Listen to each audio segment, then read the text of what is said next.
Early in the 20th century, tomb robbers searching along the Magdalena River stumbled upon a gravesite dating back 1,500 years to a pre-Columbian civilization known as the Tolima. Among the funerary objects found there were hundreds of small 2 to 3 inch gold figurines. Many of those looked like insects and fish. However, out of those hundreds that they found, they also found about a dozen that are eerily reminiscent of modern-day fighter jets. Okay, so he admits that when these things were found, there were hundreds of them that were clearly representing insects and animals, and only about 10 of them that looked like jet airplanes. Now, before we get into the specifics, I would like to appeal to your sense of logic.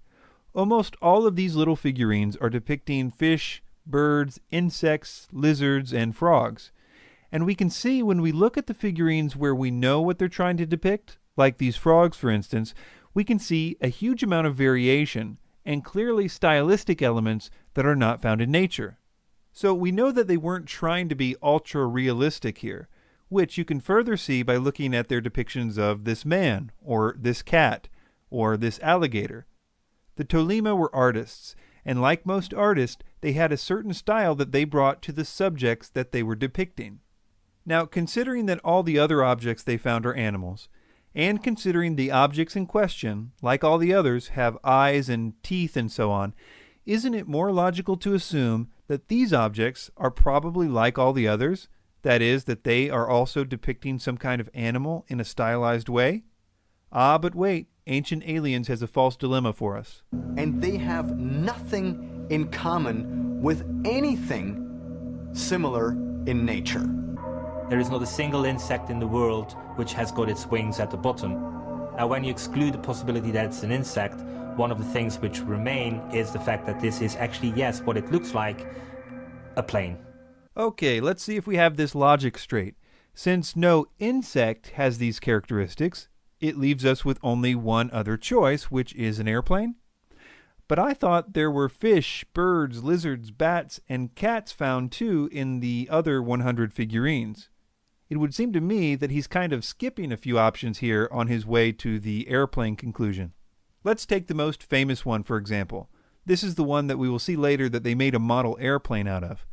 The tails of all these figurines are vertical, which would make me think of fish, which also have vertical tails.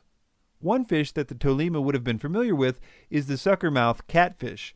This might explain the round head and the big eyes, and even the small protrusions on the front of the fins. You can see that some varieties of this species of catfish have small protrusions on the front of its fins as well. When you look at the other gold figurines, you can see that not only were fish a common subject, but many different species of fish were represented. Because of the number and placement of the fins, fish are proposed for some of the other figurines as well. So when he says that no insect has its wings on the bottom, so it must be an airplane, I can only see that as deceptive, considering the placement and angle of the fins are perfectly accounted for in many fish species that were available and important to the Tolima culture. In other words, airplanes don't have a monopoly on being aerodynamic. To prove one of these figurines was aerodynamic, which according to Ancient Aliens proves it was a plane, they built a model of it. Here is what they say about it.